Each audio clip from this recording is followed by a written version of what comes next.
Bad Blood in Atlanta saw the returns of both The Rock and Jimmy Uso. And following Bad Blood, KO attacks Cody Rhodes. It's time to roar around the ring. All right, Bad Blood in Atlanta, and all the rumors. A lot of times the rumors when you go into a show, you're like, oh, so-and-so is going to return. What if they do this and that? And you're like, oh, no, maybe not. No, they did this, that, and the third to end Bad Blood. We really thought we were going to get one or the other. Yes. And we got like, both. you know what, just have the whipped cream on it. It's okay. Go ahead, throw it on there. We have ice cream too. Enjoy it. All here. So Cody and Roman get the win over Solo and Jacob Fatu, which we thought they'd go that route. I did not see that happening. You did not see that happening? I thought Bloodline was going to go over on that one. I don't know that they would have had Roman lose his first match back. They rarely have Cody lose, especially on a PLE. Yeah, that's true. So I but given thought how everything played out, I guess it all kind of made sense in the end. Yeah. So, and we saw Jimmy Uso get involved to help them win. Yeah. So Jimmy Uso's back. Jimmy, really cool way. I mean, we've seen the Uso thing kind of do that. Yeah, we saw him do that at like SummerSlam in Detroit last year, and that's exactly what it was. And it was the same thing, but it was just Now the one thing about it is Roman again, but the one thing about it is that Jimmy, they could have set it up differently, and I don't know if Tama Tonga and Tonga Loa were not in the right spots. Tonga Loa wasn't in the right spot. Well, he never is. He never is. Bless his heart. He tries so hard. Jimmy Uso, I feel so bad because every time I see him in the ring now, I saw a top 10 countdown the other day about the worst botch moments in WWE history. This man has already made the number 6 on the list. Good for him, man. I'm like, you know what? First off, it's an accomplishment. Yeah, top 10. Some random YouTuber made a top 10 list about botches in WWE, and he's already on there. But I'm just like, poor guy, dude. Yeah, I mean, he holds the belt upside down. Yeah, they're putting up the ones. He's holding up the title. Like, what are you doing? When they won that ladder match on SmackDown, like he is at the tippy top of the ladder. I'm like, this man's gonna fall. Like as he's getting the titles off, I'm like, he is gonna fall off the top of this ladder. Tonga Loa, come on this show. Poor guy. Come on the show. He won't make it here. He'll get lost. So. Really come on this show now. I don't know if Tama Tonga and Tonga Loa were in the right spots because the one thing that was a little awkward is they're looking in the ring and Jimmy slides out from underneath the ring right in between them. Yeah. And they still aren't looking at him. And Jimmy's standing right behind him. I'm like, how do you not notice? He's not a small man. No. This is not Spike Dudley. No, right. How do you not notice a full-fledged human being crawling out from under the ring in between? And then, so the camera didn't immediately focus on him like that. But then when it does, he's kind of just lingering there. Yes. And the fans are like, hello. It's Jimmy Uso right there. And I'm like, Jimmy. I did love the camera angle though. I like that, like from like the camera point of view, you just see a hooded figure pop up from behind Tama Tonga Tonga Loa. Have him come through the crowd. Yeah. Right? Like that way he's coming from behind them. Now, do you think they didn't do that because they felt it might create more of a distraction if the fans are turning and looking and making noise? Potentially, but they've done that before. They've done that before. They had that aisle at like each corner of the crowd that like is a route for them to get from wherever to the ring. So you could have had them take that aisle and just sneak behind them. That would have been more believable than they don't see them. Kept the camera close up on the match and what's going on, so you don't see him, as opposed to doing a wide shot and someone's walking through the audience. Exactly. And it's just like, okay, but it's also more believable that Tama Tonga and Tonga Loa do not see Jimmy Uso. How do you not see that man crawl in between you two? The point of all this griping is that Jimmy Uso came back.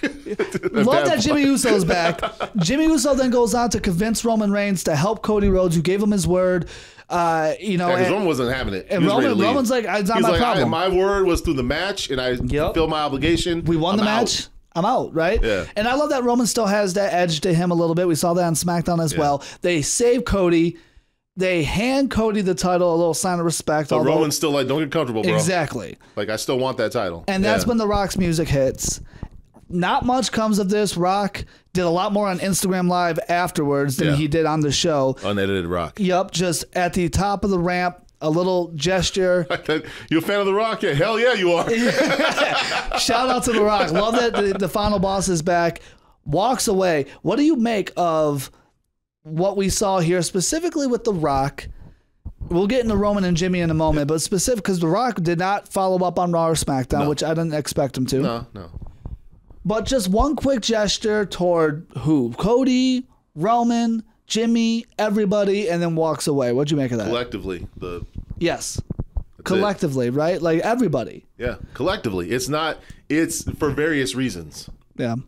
But it's the throat cut collectively to everybody. Like, basically, you know, you're done, you're fired, that's it. Like I'm whatever you want to interpret on that, but it just builds to the broader thing of, hey, we're shaping up my guys against your guys, this, you know, Final Boss and his crew against this group. So so you think it's The Rock kind of taking the Solo side of things? I think we're gonna get that, if not a full-fledged kind of endorsement.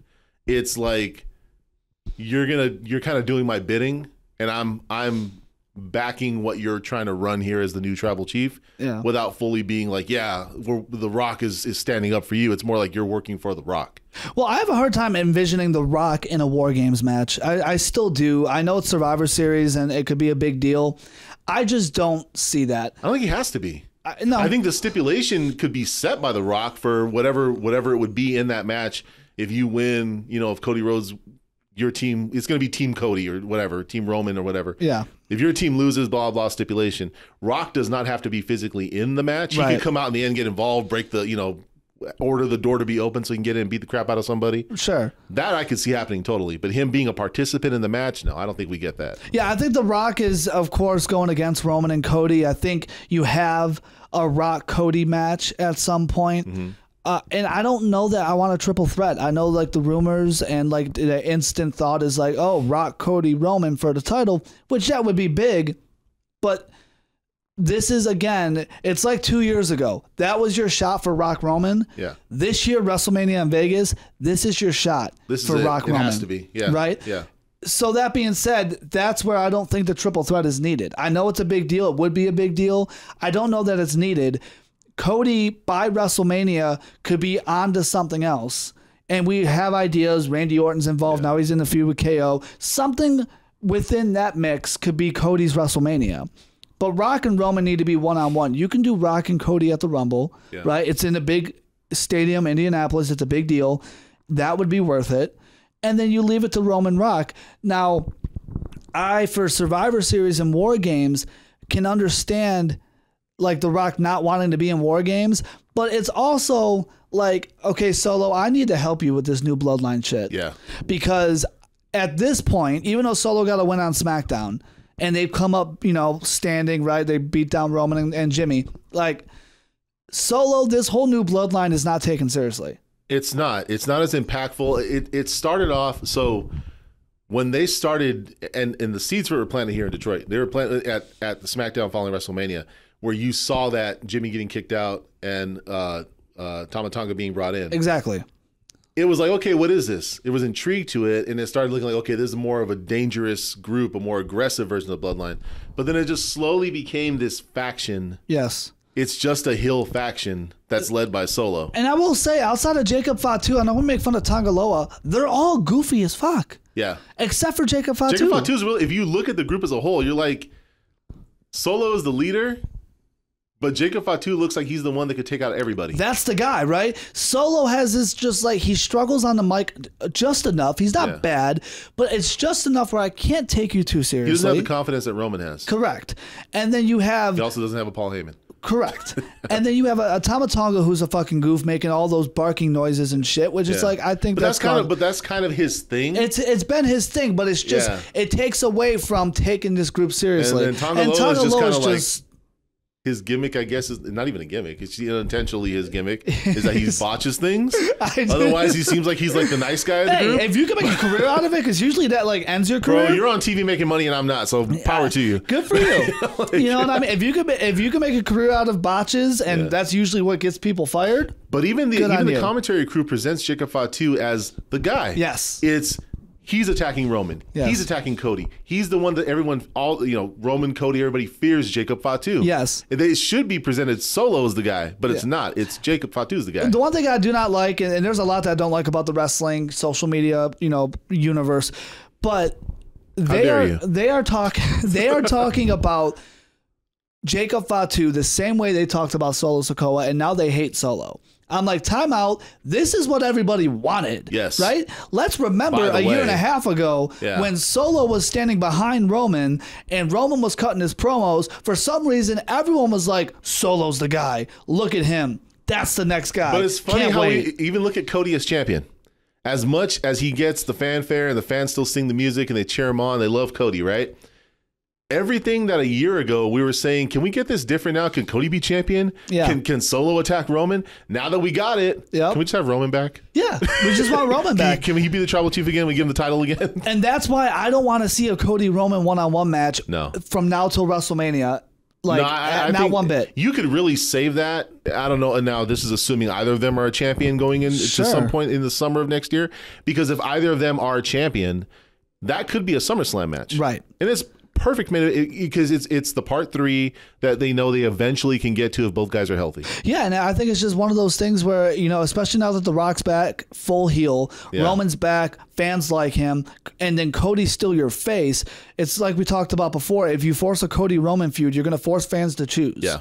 And I fear people are going to choose Roman. And they will. I think that's why for WrestleMania, and we're all over the place on this, but I think that's why for WrestleMania, you are going to have, I believe, Rock, like you said, and a lot of people are saying Rock and Roman. Yeah, that's your night 2. That caps off your WrestleMania, because you don't have the fans choose about, well, who had the better main event on night 2. No. It's night 1 is Cody and his main event. Yeah, and you'll cap it off. It's Cody, great main event. Then they say, okay, now night 2, we know we're getting the big blockbuster match that we were waiting for, that we wanted but didn't really want last year, but we still want it. Well, and it's also The Rock's schedule, which is obviously talked about a lot. Like, we can't assume we're going to have The Rock for next year's WrestleMania to do Roman Rock if we don't do it this year. And we don't know if we're going to have The Rock the same way that we had him leading into this WrestleMania, where he was there basically every week. And it's hot right now, and I just think a triple threat is forcing the issue, and I know we need a Cody Rock match at some point, and that's fine. Yeah. But overall, I really want to see Cody away from the Bloodline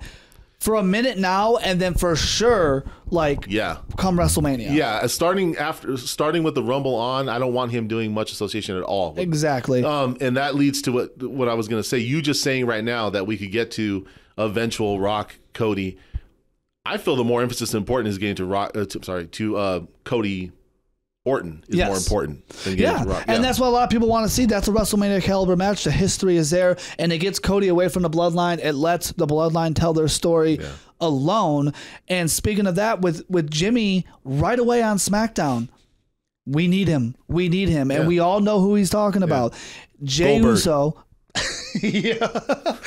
Shout out to Goldberg and Bad Blood. We'll get to the end of that. Oh my God!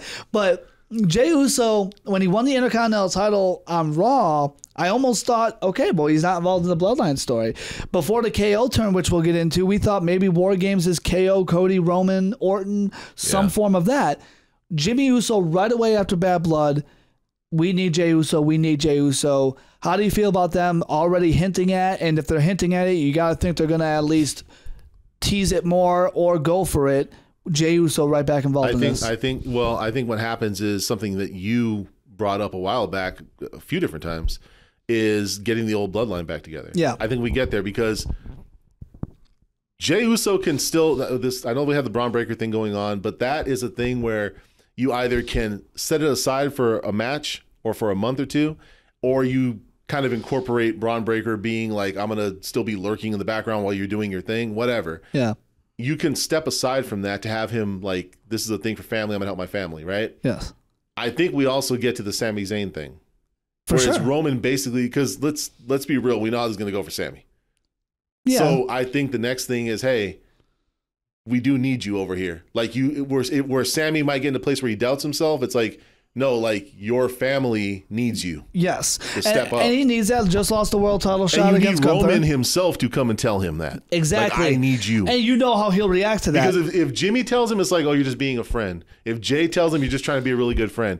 But if Roman comes personally and tells Sami, the family needs you. Yeah. In the end, it makes sense, right? Yeah. Like, I thought, maybe they weren't going to go that route. And I appreciate Triple H, not making it too obvious, right? Jey Uso's on a completely different show. He's a champion now. Yeah. He's focused on the Judgment Day. Like, he hasn't even brought up what's going on with his family enough for fans to go, man, maybe they're not bringing the OG Bloodline back. Yeah. So I do appreciate, that. In the end, it does make sense, even if you don't love the path that they took to get there.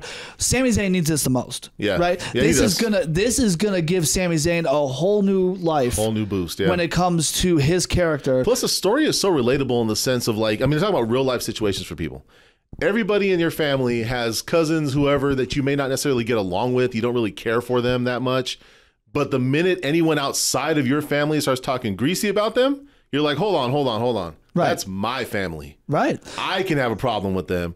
But when it all matters, I'm going to back them up before I back you up. So I think when you see this kind of storyline play out, it's like, well, yeah, you step up for family. So it's like, oh, but they're on this show. But they were beefing. It's like, yeah, but when you have a common threat, usually the family's going to step up together. I think that's where you get that reunited bloodline. Yeah, and I think with Sami Zayn, it's one of those things where it's like, okay, he lost his IC title, lost the rematch, lost to Gunther, so he's in a spot that he can use that boost. Right. His character actually does need a boost because ever since he left the bloodline, he's been boring. Just been floundering. He's been walking around in his boring ass flannel, and I just don't care. His terrible hairstyle. I don't care.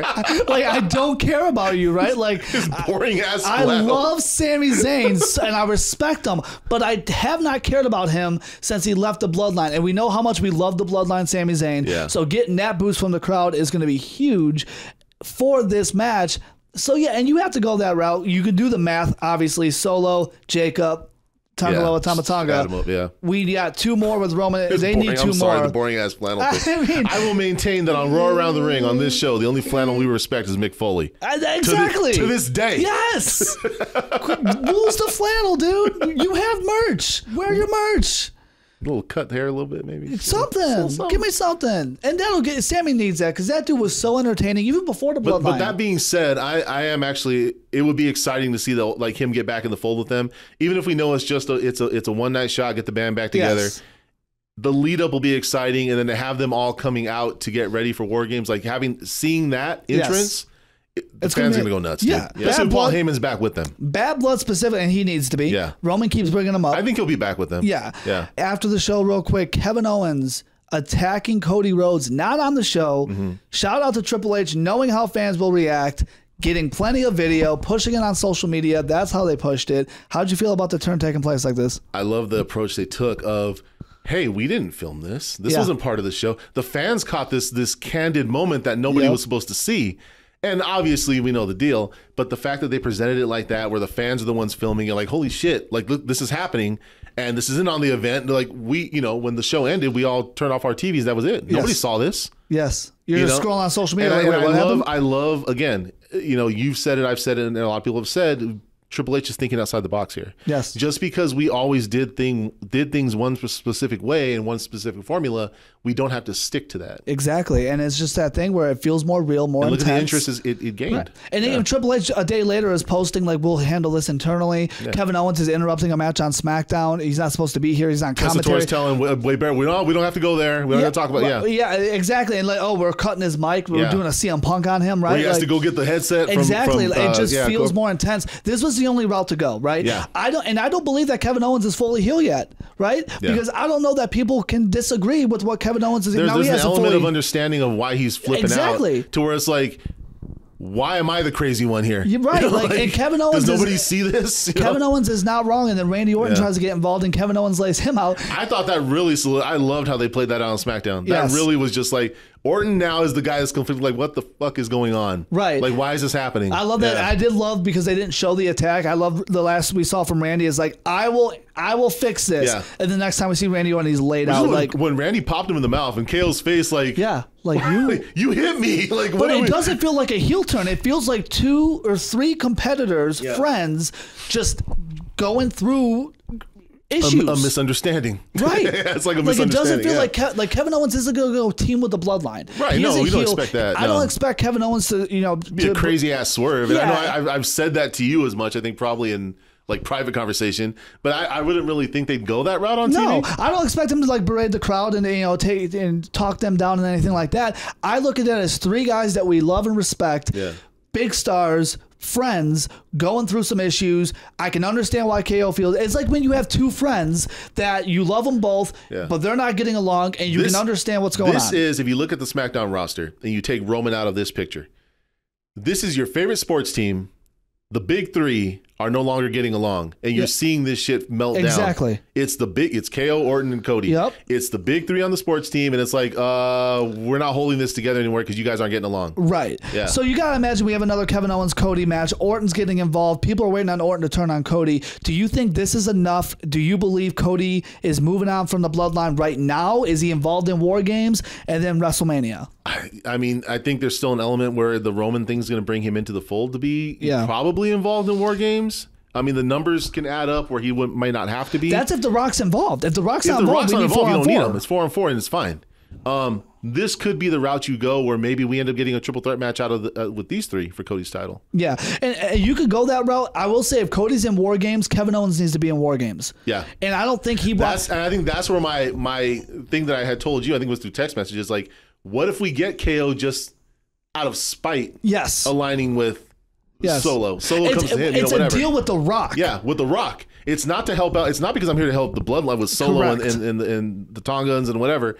It's The Rock came to me personally. You can even have The Rock say it. Yes. I reached out. I'll take care of getting your fifth guy. And what I love about that is that would lead to a Cody Rock match at Royal Rumble, because Cody, of course, is going to be like, Rock set up Kevin Owens to be in this match. You can have one more Cody KO match to end 2024, Cody Rock at the Rumble, and then at some point in all of this, Orton should turn on Cody, and that's what I'm most excited about, is I can actually see the light at the end of the tunnel of Cody being involved with the bloodline, right? Yeah. Because by the time we get to the end of the Rumble, going into Mania, it should be Cody and Orton. Yeah. No, KO would have enough, under his belt with what he's doing here to go off maybe an LA Knight, for the U.S. title at Mania, and I would love that.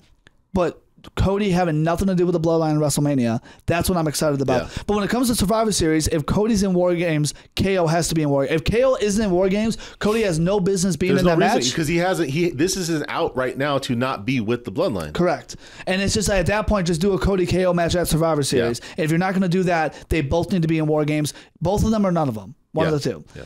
All right, before we get out of here, let's run the gauntlet of everything else that took place within WWE. We are going to focus, AEW had Wrestle Dream at Tacoma. We're going to focus on that, the fallout of AEW on next week's show.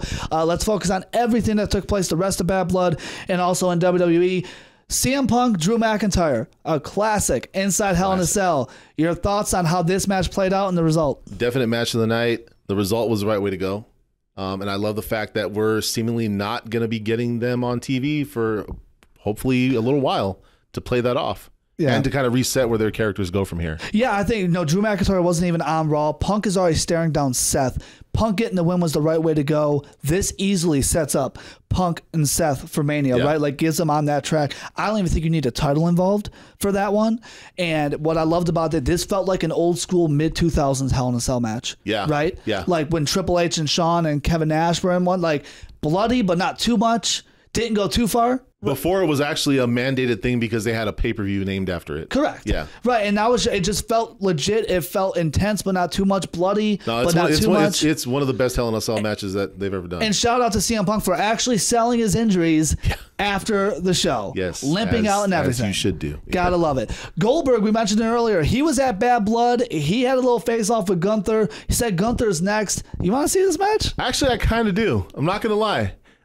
Look, it could be a train wreck. I know why Goldberg was there. It's Atlanta, former Falcon. I get it. Hall of Famer in wrestling lore everywhere. But him and Gunther, actually, I didn't think I'd want it, but just seeing the interaction going, I'm like, I kind of want to see this. Sure. Just as a one-off. I understand why he was there. Of course, it's Atlanta. I understand why they're doing this. As long as it's to put Gunther over, I won't complain too much. But I will say, once again, and again, I know he was in Atlanta, for everyone that complains about Goldberg, I know damn well you're one of the people in the live crowd that chants his name every time and loses your mind every time he's shown and every time he comes out. And as long as you give him that reaction, if he's available, they're going to keep going to him. So when you go on social media and bitch about it, but then you go to the live show and cheer about it, guess what's going to mean more? Yeah. The live reaction. Yeah. They're going to keep doing it. WWE knows that too. Triple H in that same show announced Crown Jewel Championship for Saudi Arabia. Basically, the world champions facing each other. So we have Cody and Gunther, and then Liv Morgan and Nia Jax. How do you feel about this concept? It's a non-issue to me, really. I mean, it just adds something, an extra spectacle to the show they do annually. I guess it gives it another reason to have that show. Sure. But I'm not really a fan of more belts. No. So I don't really see what that belt's going to mean outside of Saudi Arabia. Yeah, it's going to be like when Braun Strowman won the greatest Royal Rumble or whatever it was, or the Saudi belt, whatever the hell he won. We all just remember Titus O'Neil. Shout out to Titus O'Neil going under the ring. Yeah, I do love this, though, because we don't have the Raw versus SmackDown concept for Survivor Series. It gives more meaning to Crown Jewel. I'm not thinking too much into the actual title of it. Right. It gives more meaning. It gives us a big match, and it still gives us world champion versus world champion, because Survivor Series War Games is not going anywhere under Triple H anytime soon. By the way, so now we have to divert Cody's attention to Gunther at some point here. At some point here, Yeah. right? Where it's and that's where they're going to kind of push it on Raw more than SmackDown, because Gunther's on Raw, and they had Cody kind of traveling back Yeah. and forth. But that's where you get the brand. Liv Morgan was on SmackDown, Yeah. so that's what you normally get from Survivor Series. If we're going to get that from Crown Jewel with the world champions, I think that's enough for now. It's a fun little detour. Yeah. Speaking of Liv Morgan, Raquel Rodriquez back at Bad Blood as Liv Morgan's muscle. How'd you feel about this? I'm happy she's not smiling all the time now. Yeah, shout out to That Raquel. was my biggest gripe with her is stop smiling. You're too big and intimidating for this. Stop Yes. it. Yes. I like it. I think she it adds a new element to the character for Liv Morgan. Dom is not muscle protection. No. She's like muscle protection for him. No. So she's now muscle protection for both. And she matches up with Rhea. Exactly. Well, she matches up with Rhea. She can get involved with the men without getting at Dominic, because she's big enough. Yeah. Of course, Dominic's not going to get physically involved with the women. That Triple H doesn't do that, right? So I love it. It makes sense. The history is there. Raquel and Liv were tag team partners. They're friends. We know that. It all makes sense. She has a feud with Rhea from NXT. There's so much that makes sense to it. I know that it was a little botchy. I think she came out early. The ref was in the wrong spot. I don't think the DQ finish was meant to be that way. Right. I think the ref was supposed to not see her. Yeah. And he couldn't not see her, so he had to just right DQ there. her. Okay, yeah. You're here, so I got to call it. Yeah. So that was botchy, but it doesn't take away from it. I love this whole concept. I do too. Damian Priest beat Finn Balor clean. Is this new Judgment Day looking too weak, though? With the clean win, a little bit. I wasn't really a fan of just a clean win, because I didn't need it to be that decisive. Even though like you can look at it and be like, well, Priest should be the one who's going to be viewed as the bigger star here. Yeah. I didn't need it to be that much of an exclamation point put on that. Well, what I didn't like about it is you had everybody get involved, and Right. he had no help. Jey Uso didn't get involved. Rhea wasn't out there. Like, he had no help. He took care of everybody still beat Finn. He went Superman Damian Priest on it and just And I beat love everybody. that for Priest. Yeah. But like, and I know Liv Morgan's the champion, but like, she hasn't even been seen with the rest of But them I don't since. like belittling the impact of a faction. But that's the problem, right? Yeah. Because now Liv Morgan has Raquel and Dom, and that's like her own separate faction, it feels like. She hasn't even been seen with the three guys that got their asses kicked by one guy at Bad Blood. You have Finn still calling out Priest. It's like, I love it for Priest, but we need to, even if Priest got cheated out of this match, we need to give him something. We might have a stipulation match coming, so we'll see. Bron Breakker looked like he was going to be a babyface, but then attacked Jey Uso the following week on Raw after a face-off with Gunther. How do you feel about this? Somebody changed their mind. Yeah, I guess, because it seems like there was no real reason behind that. Like, hey, we're cool, all respect, and the next week, you know what? Never mind. Right. It's like, all right. So was there just something backstage where like, nah, we're gonna go this route? Was the Gunther thing maybe with the Gunther involvement for the champion versus champion maybe kind of switched up the storyline they were trying to tell? Sure. Or just future things? I don't know what the deal is with that. I loved it. I loved when they did the babyface. I don't understand why they went backwards. I worried that they think if they're putting Jey Uso in the Bloodline story, they have to take that title off of him, and they're going to have Braun win it right back. I don't want to see that. If Jey Uso's in War Games, I want him holding that title to look more important in that match, because he's in it with Rock and Roman and everything. Yeah. Jey Uso needs to, and Cody potentially, like, he needs to look like he belongs, and holding that title instantly has that. I don't understand why you go backwards on this. You could have Bron Breakker just run through everybody else. I thought he could be a Royal Rumble match winner, set up a Gunther match for Mania, and we still could go that route. They're probably, I'm half joking when I say this, they're going to build him up to face Goldberg. Oh, man. Now it sounds off. Could you see it, though? Yeah, unfortunately. I'll see him losing to Goldberg. God, Scott Steiner was at Bad Blood, too. Why'd you have to put that in my mind? It's just... Damn. Now I've infected everybody's mindset with that. WWE hinting at Motor City Machine Guns coming to SmackDown. Are you surprised that they're not starting at NXT? I'm not surprised. They've been in the game for a minute. I don't think there's... I mean, and now, as an introductory piece, I think it would be okay to have them go to NXT because the WWE fans who maybe didn't watch like TNA Impact would know them and get to know them more and see how good they are. But because they've been in the game for a minute, they've been in the business doing the thing for a while, I think it would make sense to just kind of... Plus, the tag team division on the main roster really needs help. It does, and I think that's a big part of it. It wouldn't hurt to bring them in. I think that's a big part of it. They did that with Damian Priest. Like, he was older when he got to WWE, but he went to NXT first. But nothing against Priest, but Motor City Machine Guns, they're a little more known. Yeah. Even though they've never been to WWE.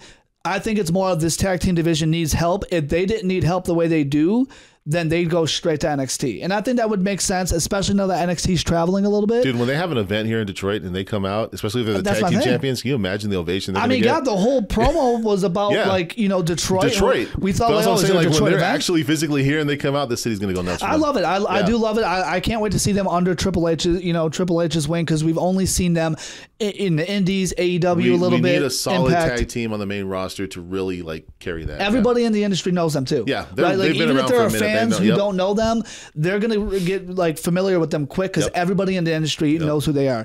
Naomi pinned Nia Jax, potentially getting a title shot. Do you think this is the run? Maybe not right here, but at some point Naomi's gonna finally hold a title. I think that she does need to. I think we need to have her set on that trajectory, because ever since she's come back from TNA, she has kind of just been aligned with people. It's just like, oh, I'm also here with Jade and Bianca. Now I'm here being Bayley's backup, and we're friends, and I'm losing a match to her so she can go off and be champion. Right. She needs to carve her own path here and be like, I'm back and I can hold my own against everybody in this division. Yeah, for sure. I think Naomi deserves it. I think Triple H sees it. Triple H isn't one to, jump the gun too quick. Well, she's super marketable. She is. Yeah. I mean, and it doesn't hurt that she is married to who she's married to. You can use that on Jimmy. TV, right? So that doesn't hurt either. I don't know that this is I don't see her beating Nia Jax. No. I think you have Naomi beat Nia Jax at Survivor Series. Tiffany cashes in on Naomi that same night to keep the friction with her and Nia. And I think Naomi can win the Rumble. I think so. I think you could do Naomi and Tiffany at And I think Mania. a lot of the fans would be like, you know what, given the year and since she's coming back, I think she deserves that spot. It wouldn't be something that people would be like, I'm cool with that. I would be with it. And Naomi and Tiffany at WrestleMania. There you go. I'm with that. They deserve that spot. They could put on a good match. Tiffy time versus the Glow. Tiffy time. Let's do it. Roar Around the Ring is available every week. Find us on YouTube at Roar Around the Ring. He's at Dude the Real Daryl Taylor. I'm Justin Valentine. We'll talk to you guys very soon.